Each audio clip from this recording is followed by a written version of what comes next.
What's going on, YouTube? Thank you guys for stopping by. Now, I know you just took a look at that title and you're thinking to yourself, Aaron, you just posted a video on how to get the most out of your UTV belt life. And if you follow this channel, you would be 100% correct. But since posting that video, I have decided to take it down. There's two reasons I decided to take it down. The first reason should be completely obvious by now. My shirt was way too tight and it was making people uncomfortable.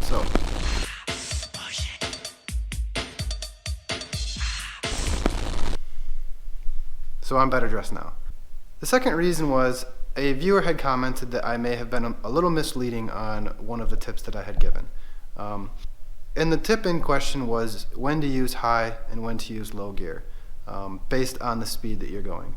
So in my original video I had said if you're going to be traveling at between 30 and 40 miles an hour for long periods, that you would be better off using low gear, because using low gear would allow the clutches to get a better grip on that belt, which would in turn create less friction, which would in turn create less heat, and it would extend the life of the belt. So for tip number one, I would recommend that if you're going to drive long distances, like if you're just putting around the neighborhood or around your yard, or you're driving to like an entrance to a trail or something, and you're not really going to be going 40, 50 miles an hour, put it in low gear, because then it'll allow your RPMs to rev up higher, which will allow the clutches to fully shift, get a good grip on that belt, and you'll still be able to maintain a slow speed without generating any extra friction or extra heat on that belt. And after a lot of hickory-dickory back and forth, we agreed that traveling at slow speeds in high gear for long distances is a bad idea. It's bad on the belt, which is also backed up by just about every place that I've been able to find, like here, here, here, and here. So the question then became, at what speed is it a good idea to use low versus high? So I decided to reach out to some leaders of the industry. And now I'm not going to name drop, but it seems that the general idea is that if you're going to be traveling between 20 and 30 miles an hour for long distances, you'd be better off using low gear.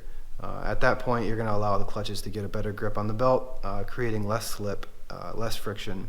The belt will last longer. If you're traveling 20 miles an hour, 25 miles an hour, and you're in high, and you're traveling a long way that you're just generating a lot of extra heat, and that's going to cause the belt to wear a lot faster. But I'm going to name drop Todd Zaccone from Evolution Power Sports.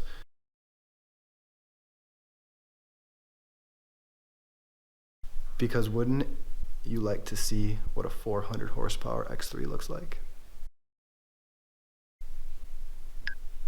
And when I began to dig a little bit deeper, actually, the X3 manual itself has a paragraph right in there on this, where they recommend that if you're going 15 miles an hour or lower, that you're going to want to go ahead and pop it in low.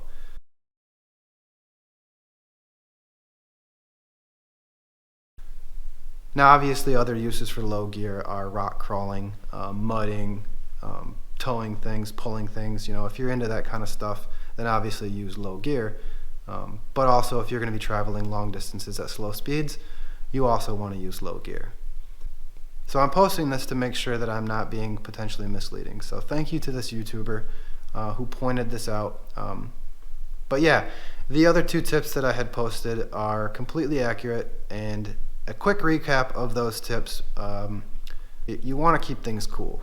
And I had mentioned that driving style has a direct impact on how hot you make that CVT housing. I specifically mentioned drag racing as being very hard on a belt. I mean, there's a reason that desert racers don't just floor it when that light turns green. It's just a good way to weaken a belt, and they don't want to have to deal with belt failures, quickly into the race. You want to be smooth with your throttle application. I'm not saying don't drag race, by no means. I mean, I drag race a lot. And I'm going to continue to drag race, and that's just something that I accept. But all I'm saying is that if you are an avid drag racer, your belt's probably not going to last as long as somebody who does not drag race. And I also mentioned a couple tips on how to bring the temperature down in the CVT housing. The first one was that if you are going to be driving long distances at wide open throttle, you're obviously generating a lot of heat. and it's advised by Can-Am that maybe every 15-20 minutes you back off the throttle a little bit, bring it down to like 5,000 RPMs, let those clutches circulate hot air out, cool air in, bring the temperature in the CVT housing down. The other thing I mentioned is if you were driving hard, it was a good idea that when you stop to not just turn the motor off. I had suggested that if you popped it into neutral and then just maybe revved it up to like 2,000 RPMs, I'm not saying, just floor it, rev it up 5-6 grand. You only need to rev it up enough just to get the clutches to spin. On the outside of those clutches, there are little fins, and those fins are functional. They're fans, so that when the clutches spin, they're pulling in cool air from the ducts up front, and then they are pushing out hot air out the vents on the side or in the back. So the clutches are metal, and the belt is rubber. So if you have a hot environment and the clutch surfaces are hot, and you just stop the car, the clutch surfaces are resting against that rubber material of the belt, and they're not moving, so that you're just kind of cooking that one spot on the belt. So by just getting the clutches to spin a little bit and circulate that air, you're pushing out the hot air and you're bringing in cool air. And this will bring down the temperatures inside the clutch housing, which will cool down the clutch faces, which won't cook your belt. And the third tip that I had given was to break in your belt. Now, you might disagree with that, but it is widely accepted that breaking in your belt will prolong the life of the belt, because you're tempering it. Heating it up, cooling it down, heating it up, cooling it down will make the belt less brittle. So driving it at a mediocre aggressiveness for like 15 minutes or so, and then letting it cool for 15 minutes. Repeating this 2 or 3 times will temper the belt, and it will make the belt less brittle.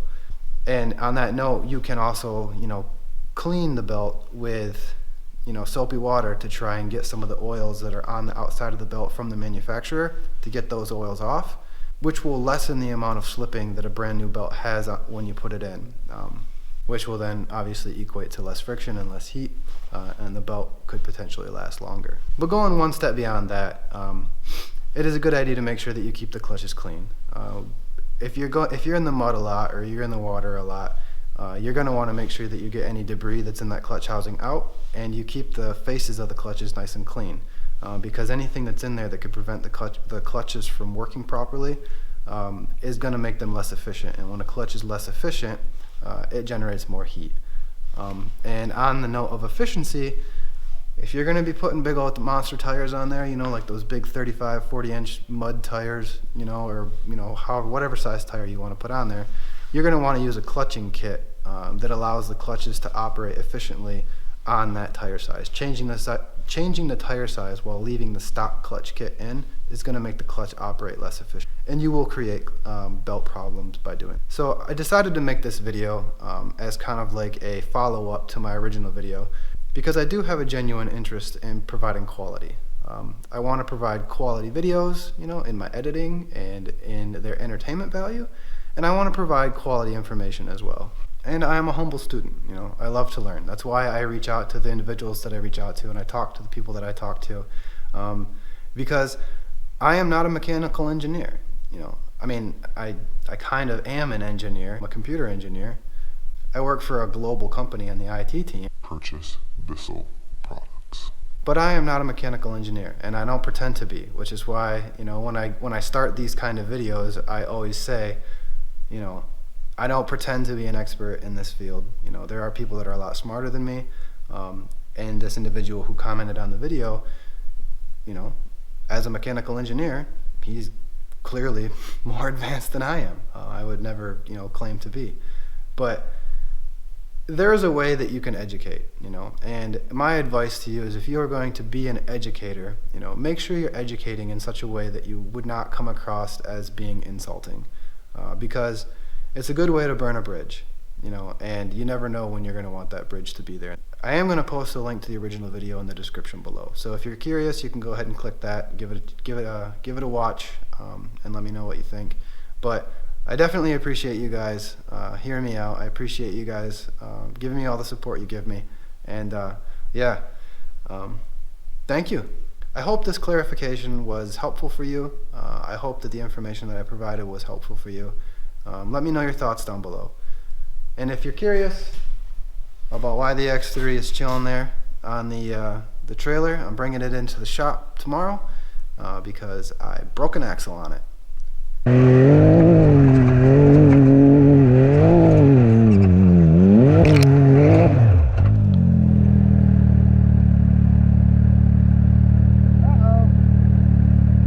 Breaking the axle was a lot of fun, and that video is coming very shortly. So again, I thank you guys, and you will see me very, very soon.